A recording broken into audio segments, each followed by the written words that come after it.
Illuminati qui indiquent qu'ils sont les seuls à disposer de cette connaissance et que le reste d'entre nous est ici, au pied de la pyramide. Le ministre des Finances, Henry Wallace, qui selon Simon Cox était un franc-maçon, a introduit les symboles maçonniques sur le grand sceau du billet vert. Il a également ajouté ces mots effrayants. Le terme Novus Ordo Seclorum signifie Nouvel Ordre Mondial. Les francs-maçons parlent de Dieu, du grand architecte. Autrement dit, nos billets de banque évoquent un ordre nouveau, et pourtant la plupart des gens n'en savent rien. Le billet vert n'est peut-être qu'un début de preuve que le gouvernement de la plus grande nation libre a été infiltré à travers les Templiers, les Illuminati et à présent les francs-maçons. Le monument de Washington est un obélisque qui a la forme d'une structure égyptienne, dont la signification est essentiellement identique. Elle était initialement dédiée au dieu Osiris, mais elle représente le pouvoir de tous les dieux. Le tracé de la ville de Washington, D.C. met en valeur l'architecture sacrée. Le Capitole, la Maison Blanche et l'obélisque sont les trois édifices les plus importants. Le groupe de Bilderberg constitue la preuve la plus saisissante de l'influence des Illuminati. On peut dire que c'est l'un des groupes les plus puissants du globe et de nombreuses personnes le soupçonnent de diriger l'économie et les gouvernements du monde entier. Le groupe de Bilderberg est apparu en 1954. Il a été fondé par un autre franc-maçon, le prince Bernard, qui appartenait à la dynastie mérovingienne, d'après ses dires, et était également affilié aux nazis. Le groupe se rencontrait dans un hôtel des Pays-Bas, l'hôtel Bilderberg, dont ils ont conservé le nom. Au cours de l'une de leurs réunions, David Rockefeller, que beaucoup de gens considèrent comme un marionnettiste dirigeant les chefs de file du monde entier, a suggéré de créer une commission qui est devenue la commission trilatérale, dont le nom fait allusion, par pure coïncidence, aux trois côtés d'une pyramide.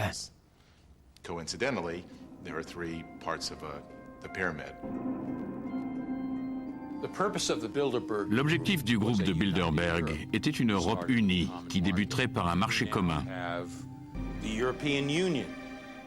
Les bureaucrates contrôleront toute l'Europe. Il n'y aura plus de frontières, le règne d'une minorité sur la masse.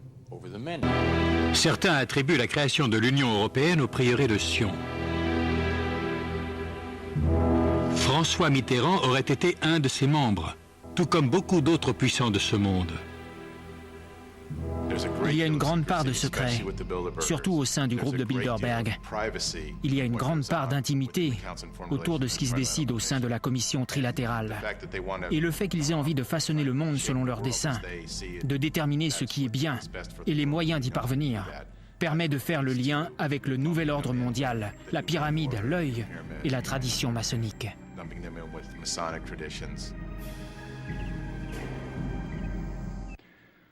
Alors vous avez des grandes familles qui sont consacrées à Satan au plus haut sommet des Illuminati, notamment les familles Rothschild.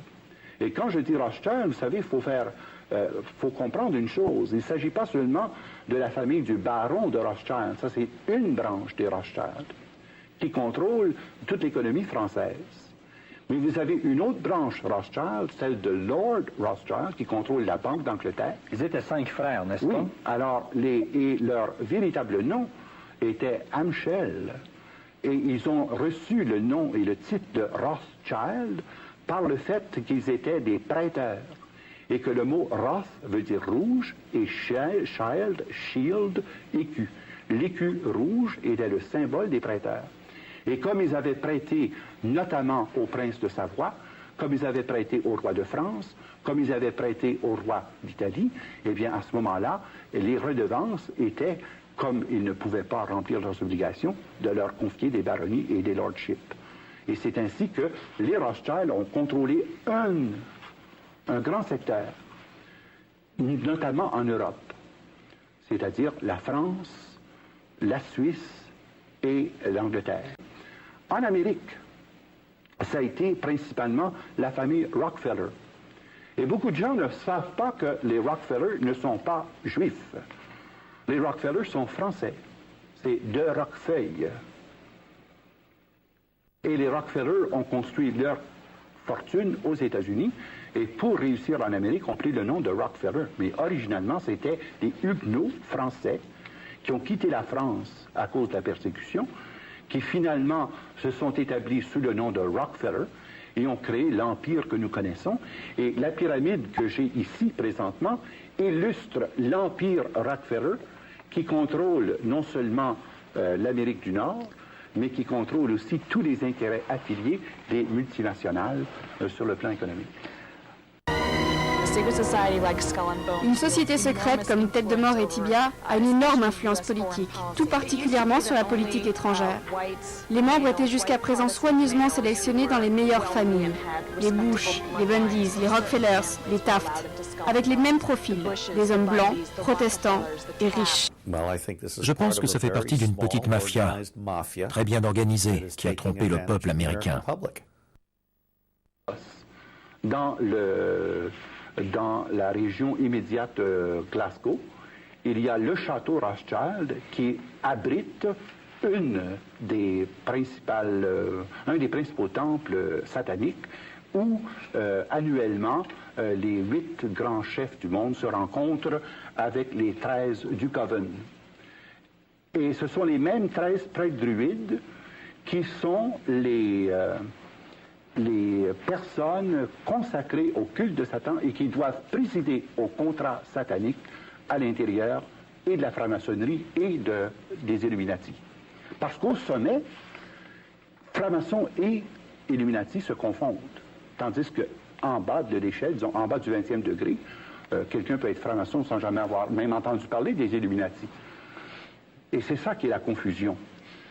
Maintenant, d'autre part, en dessous des 13 qu'il y a ici, là, les 13, parce que pour faire un coven, il faut 13 prêtres, vous avez les 33 grands initiés. Ça, ce sont les 33 chefs du 33e degré qui nécessairement appartiennent aux 8 familles dont j'ai mentionné les noms, qui, eux, contrôlent les 500 Bilderbergers. Et c'est intéressant parce que tout récemment avait lieu à Montebello la 24e rencontre des Bilderbergers. En juin 83, n'est-ce pas? En juin 83. Et cette rencontre de Montebello était capitale et devait se faire avant la rencontre de Williamsburg parce qu'on décidait de mettre en marche le nouveau système monétaire pour le monde pour 1986. Il fallait donc que les 500 Bilderbergers établissent leur décret avant que les ministres des Finances puissent prendre leurs décisions pour orienter l'économie vers l'intégration du Cashless Society pour 86. Et ça se passait à 2 pas d'ici, à Montebello. Vous savez pourquoi Montebello? Pourquoi? C'est parce que Montebello est le lieu où a été enterré Louis-Joseph Papineau. Louis-Joseph Papineau était un franc-maçon illuminatiste, et c'est sur la tombe de Louis-Joseph Papineau que se font des initiations, soit à tous les ans, soit à tous les 2 ans. Et vous avez remarqué que depuis quelque temps, les sommets économiques ont lieu à Montebello. Il y en a eu un sommet économique il y a 2 ans, et il y a eu cette année encore la rencontre des Bilderbergers, parce qu'après, il y a l'initiation des grands initiatifs, des grands Illuminati, qui remplacent ceux qui sont décédés ou qui ont été limogés dans le cours de leur exercice. Des présidents des États-Unis, président de France, président le premier ministre d'Angleterre, premier ministre du Canada, toutes ces personnes-là, est-ce que ces gens sont au courant? Est-ce qu'ils le savent? Est-ce que c'est conscient, ces rencontres face à cette mainmise mondiale, à vos Illuminati? C'est bien clair que c'est connu, su et volontaire. Parce que pour pouvoir avoir accès au haut niveau des Illuminati, il faut d'abord que tu aies accès aux Bilderbergers. Il y a 1600 Bilderbergers dans le monde. Qui sont les Bilderbergers?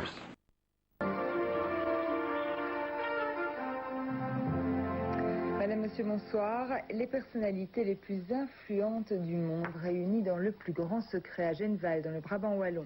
Chaque année, le groupe Bilderberg se rassemble dans un pays différent pour discuter des grands problèmes internationaux. Des réunions depuis toujours entourées de mystères. À Genval, Grégory Hulot et Denis Cockart ont pu apercevoir notamment la reine Béatrix des Pays-Bas. Est-ce que vous avez vu Bill Clinton? Non, non, non. La reine Béatrix? Je n'ai vu personne. Est-ce que c'est la voiture de Bill Clinton? Ah non, pas du tout. Non, non. Celle de la reine Béatrix? Non plus. La voiture de qui? Non plus. C'est la voiture de M. Strauss-Kahn. Hein. Mais voilà, le chauffeur de la reine. C'est vous alors, le chauffeur de la reine Béatrix? Non. Et pourtant, regardez qui est au volant de cette limousine, c'est bien notre homme. Il nous faudra patienter quelques minutes et voilà Béatrix, reine des Pays-Bas, en personne. C'est que cette réunion, ici à Genval, est secrète. Je dirais même plus, ultra secrète. Les personnages les plus importants de la planète autour d'une table pour évoquer les grands problèmes du monde, politique, finance, mondialisation ou élections américaines, tout est passé en revue. Les membres du groupe baptisé Groupe Bilderberg s'engagent ensuite à user de leur influence pour faire respecter ce qui a été décidé. Mais ça, normalement, cela ne doit pas se savoir. Côté belge, c'est Étienne Davignon et Maurice Lippens qui sont présents. On sait que la reine Béatrix des Pays-Bas est là. Est-ce que Bill Clinton va venir? Je suis pas au courant, j'ai pas vu ces personnes-là. Good morning, Mr. Prime Minister. Bonjour, Monsieur le Premier ministre. Pouvez-vous nous dire qui sont vos collègues? Comment s'est passée cette réunion? Je suis pas sûr qu'on soit censé faire beaucoup de commentaires. Mais très bien. Très bien, c'était positif? On s'est engagé à ne rien dire. Mais on sait que vous discutez des grands problèmes du monde. Ça veut dire quoi en particulier? Est-ce qu'il y a des choses plus... Non, franchement, je peux pas. Bonne chance, quand même. Et Bill Clinton ne viendra finalement pas. Il s'est fait remplacer par Henry Kissinger. Présent en revanche, James Wolfenson, que l'on voit ici, le président de la Banque mondiale, Javier Solana, le représentant de la diplomatie européenne, les milliardaires Rockefeller et Soros, Giovanni Agnelli, le président de Fiat. Une réunion des personnalités les plus riches et les plus influentes au monde. Tout cela à 2 pas de chez vous. Vous savez ce qui se passe? Non, pas exactement. Je suppose c'est le foot qui arrive. Comme quoi parfois, un secret peut être presque bien gardé. D'abord, le nom de Bilderberger vient du fait que la première rencontre en 1954 s'est faite à l'hôtel Bilderberg en Hollande. Et que le président permanent des Bilderberger est le prince Bernard.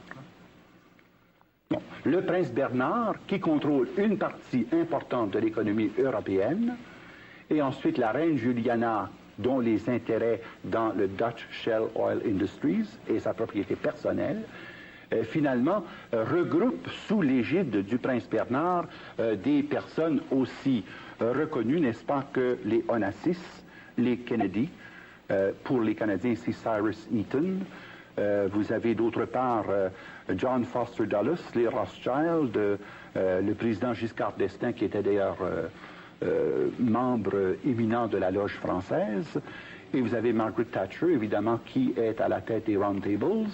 Vous avez également Henry Kissinger, Robert McNamara, les Warburg, qui contrôlent toute la partie de l'économie concernant l'Autriche, la Hongrie et la Tchécoslovaquie, ainsi que l'économie de l'Allemagne.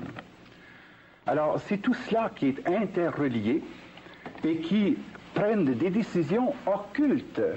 Remarquez bien que ces décisions-là ne sont jamais rendues publiques. Question conspirationniste. Ah, conspirationniste. Non mais, alors, ça fait partie la trilatérale. La trilatérale. Et Bilderberg. Et Bilderberg.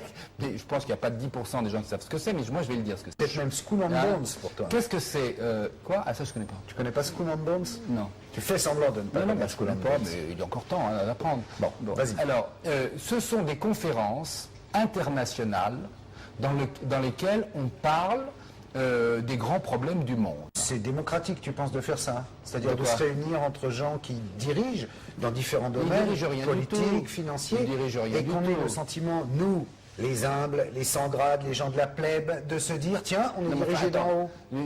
Tu viens de me faire un grand numéro sur la liberté d'expression et tu veux empêcher des gens de se réunir pour discuter des problèmes du monde. Ça dépend quels gens et pourquoi ils se réunissent. Ils se réunissent pour parler. Ils se réunissent pour parler, s'interroger, écouter des points de vue contradictoires sur les problèmes du monde. Mais bizarrement, ça n'est pas filmé, on n'en parle pas dans les médias. Parce que pourquoi ce côté secret? Non, c'est pas secret. Ils veulent qu'il y ait une véritable liberté d'expression. Et derrière les travaux, ça donne quoi? Ça sert à quoi? Rien. On discute et ça sert à quoi derrière? Il n'y a pas de décisions qui sont prises? aucune. Ça sert à chacun. Donc il ne faut pas voir la trace de la main occulte, sans jeu de mots. Ça sert à chacun à se forger son opinion. Voilà. C'est absolument tout. C'est un club d'amis, simplement. Ce sont des gens qui discutent et qui échangent leurs expériences. Vous allez quand même pas interdire ça, non, dans ta société idéale. Avec les amis latérales. Et Bilderberg, pas un mot d'ailleurs. Mais c'est la même chose. C'est exactement la même chose. Ah, dis donc, tu fais partie de beaucoup de clubs. Non, je ne fais pas... Je n'appartiens pas à ces clubs, j'ai été invité et j'y suis allé avec plaisir et j'y ai beaucoup appris. Vous allez voir que Bush Junior n'est pas un ingrat. Il n'oubliera pas ceux qui ont généreusement financé sa campagne, tous seront récompensés. Son staff à la Maison-Blanche est en effet composé pour l'essentiel d'hommes ou de femmes issus de l'industrie pétrolière. Tous occupent des postes clés et forment un véritable cartel du pétrole. Déléguée à la sécurité nationale, patronne de tous les services secrets américains, Condoleezza Rice, directrice durant 9 ans de Chevron, un géant du pétrole. Vice-président des États-Unis, Dick Cheney, PDG pendant 5 ans d'Haliburton, une multinationale du pétrole. Ministre du Commerce, Daniel Evans, ex-PDG de Tom Brown, une société pétrolière de Houston. Conseiller spécial du président, Paul O'Neill, ancien baron du pétrole et président du plus grand trust d'aluminium des États-Unis, milliardaire, une fortune estimée à 253 millions de dollars. Ministre de la Défense, Donald Rumsfeld, ancien patron d'Instrument Corporation. Conseiller économique à la Maison-Blanche, Lawrence Lindsay, ancien consultant chez Enron, la multinationale du pétrole. Délégué au commerce extérieur, Robert Zoellick, encore un pétrolier, ancien consultant d'Enron. Le CV des nouveaux responsables de la Maison-Blanche vaut toutes les explications. Avec les premières mesures prises par l'administration Bush, le lobby pétrolier ne va pas être déçu. Mais la seule chose qu'on apprend après un certain temps, c'est qu'il y a une décision prise par le ministère des Finances, par le ministère du Commerce, par le ministère de l'Industrie, par le ministère de la Défense, par le secrétariat d'État. On se dit, mais ça n'a pas de sens. D'où ça vient, cela? Mais la même chose est vraie sur les autres plans, sur le plan politico-militaire, sur le plan religieux et sur le plan socio-culturel. Comment sont organisés les Illuminati pour atteindre leur objectif de la mainmise mondiale? Dans un mot, et nous commencerons là notre prochaine émission. Dans un mot, c'est par un filet, un réseau de communication qui permet d'avoir une inter-influence dans les différents secteurs et par l'inter-influence, le contrôle absolu de toutes les décisions qui se prennent. Il faut que l'humanité prenne conscience de ce qui se trame, ce qu'elle n'a pas eu la capacité ou le désir de faire jusqu'à maintenant. J'ai la certitude absolue que nous évoluons vers un nouvel ordre mondial. Alors, prétendre qu'il n'existe pas derrière une sorte de société secrète aux vues mystiques serait faire preuve d'un manque de réalisme.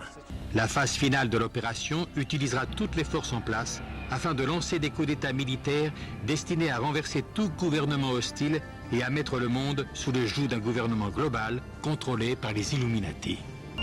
We have before us the opportunity to forge for ourselves and for future generations a new world order, a world where the rule of law, not the law of the jungle, governs the conduct of nations.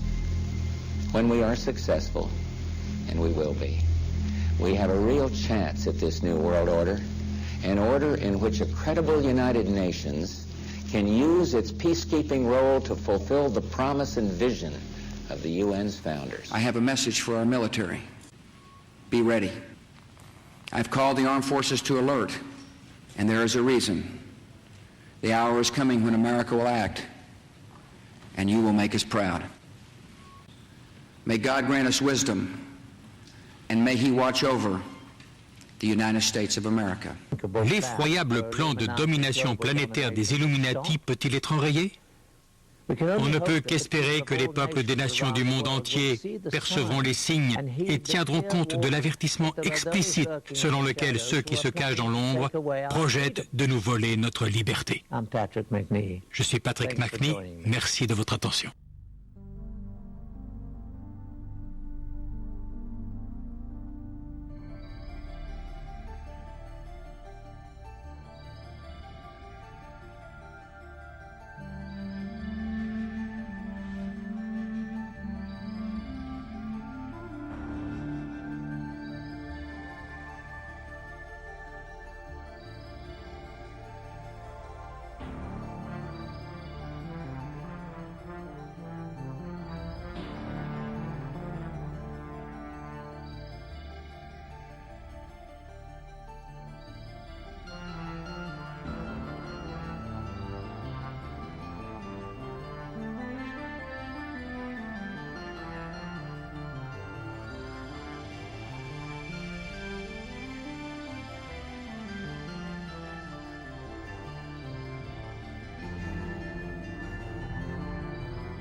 Les forces de la liberté étaient en pleine léthargie.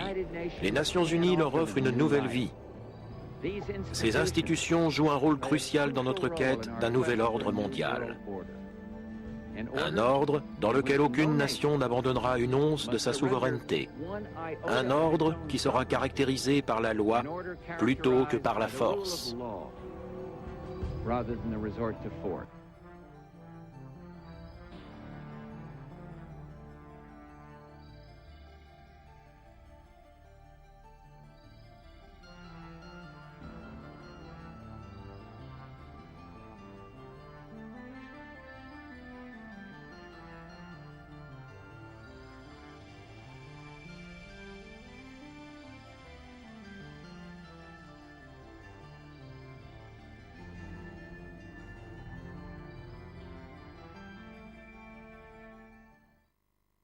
Est-ce que la planète est en danger réellement dans les 50 ans? Est-ce qu'il peut y avoir la fin du monde dans les 50 ou 60 ans à venir? Oui, il peut y avoir la fin du monde. D'ailleurs, s'il est, s'appelle. Je dis ça avec le sourire. Je dis ça avec le sourire parce que nous sommes là pour en parler, donc pour faire en sorte que ça n'ait pas lieu. Mais l'espèce humaine peut disparaître de deux façons. Elle peut disparaître par la guerre. C'est-à-dire que tous les jeunes qui sont là peuvent connaître ça. Le monde pourrait ne pas disparaître. Écoutez, ça nous paraît bizarre, mais pourtant c'est la réalité. Donc la guerre, la menace violente, elle est autour de nous. Il suffit de regarder votre journal pour le savoir. Donc, en plus, comme les armes sont aujourd'hui et demain encore de plus en plus sophistiquées, entre les mains non seulement d'États mais de bandes terroristes de plus en plus puissantes, la possibilité pour l'humanité de se suicider est là. Elle est là d'ailleurs depuis 1950 à peu près, où on avait assez d'armes nucléaires pour faire disparaître l'humanité. Donc c'est là. Et plus le temps va passer, plus il y aura de moyens, et plus il y aura des gens assez fous pour avoir les moyens de s'en servir, non plus pour des attentats suicides limités à un carrefour ou un autobus, mais pour l'humanité tout entière. Ça, c'est un premier risque. Mais ça, ce serait à très très long terme. Oui, enfin, les choses arrivent plus vite qu'on croit. If the United States continues to be bogged down in a protracted, bloody involvement in Iraq, and I emphasize what I'm about to say, the final destination on this downhill track is likely to be a head-on conflict with Iran and with much of the world of Islam at large. A plausible scenario for a military collision with Iran involves Iraqi failure to meet the benchmarks, followed by accusations of Iranian responsibility for the failure, then by some provocation in Iraq or a terrorist act in the United States blamed on Iran, culminating in a quote-unquote defensive U.S. military action against Iran that plunges a lonely America into a spreading and deepening quagmire, eventually ranging across Iraq, Iran, Afghanistan and Pakistan. Bush et Cheney ont maintenant la voie libre. Leur prochain objectif, c'est l'Iran. C'est évident. Le nouvel ordre mondial se décide ici, aux Nations Unies. C'est un gouvernement mondial. Ein Volk, ein Reich, ein Führer. Soit un peuple, une patrie, un chef. C'est par ces mots que Rudolf Hess a annoncé Adolf Hitler. C'est le rêve d'Hitler devenu réalité. C'est un cauchemar. C'est la pierre tombale de la souveraineté des nations. La Première et la Seconde Guerre mondiale ont été déclenchées pour créer les Nations Unies. Elles font commerce de la guerre. Les guerres comme les ponts sont des constructions humaines. Le nouvel ordre mondial fait commerce de la guerre. Il crée des guerres pour pouvoir négocier la paix.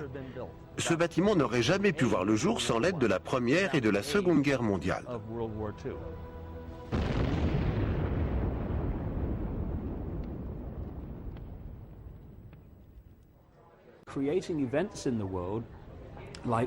Il déclenche des événements comme les guerres et les attaques terroristes, les dévaluations et les krachs boursiers, pour que la population les appelle au secours. Et ensuite, ceux-là même qui sont secrètement responsables du problème proposent des solutions à la demande du peuple. Il faut que l'humanité prenne conscience de ce qui se trame, ce qu'elle n'a pas eu la capacité ou le désir de faire jusqu'à maintenant. Saddam Hussein. Saddam Hussein. Saddam Hussein. Saddam Hussein. Saddam Hussein. Saddam. Global terrorism. Terrorism. The evil terrorists.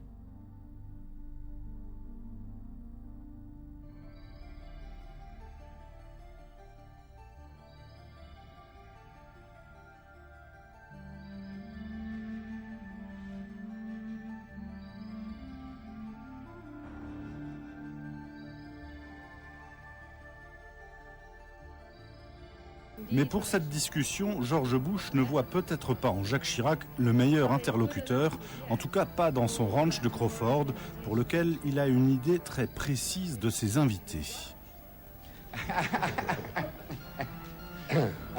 Je cherche un bon cow-boy. Je veux lancer un appel à nos amis américains, pour leur dire qu'ils peuvent compter sur notre amitié, qui s'est forgée dans les tragédies de l'histoire que nous avons affrontées ensemble. Je veux leur dire que la France sera toujours à leur côté quand ils auront besoin d'elle, mais je veux leur dire aussi que l'amitié, c'est accepter que ses amis puissent penser différemment.